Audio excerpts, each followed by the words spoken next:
Hello class, my name is Sebastian and I am presenting for group 4, and today I'm talking about the Accellion Breach.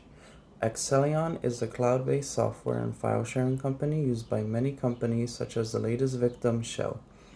The hacker group known as UNC2546 is responsible for exploiting multiple zero-day vulnerabilities in Accellion's legacy file transfer application called FTA. This is an application which claimed to provide the ability to transfer multiple large sensitive files to worldwide enterprises. The vulnerabilities were used to install a web shell called DEWMOD.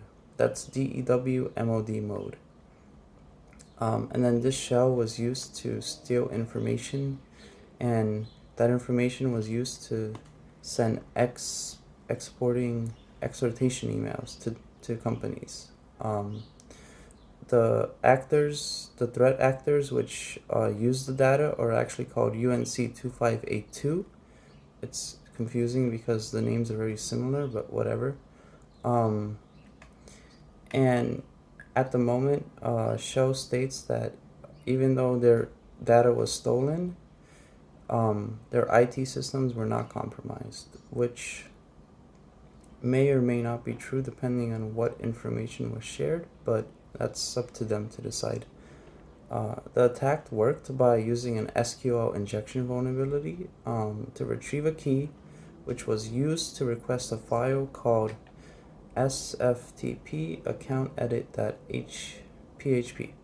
This is a file that was used in conjunction with a request to achieve a web shell, which was written to an API. This API was then used to allow the installation of the DEWMOD shell talked about earlier. And this shell was the one that was responsible for stealing the information from Accellion's MySQL database.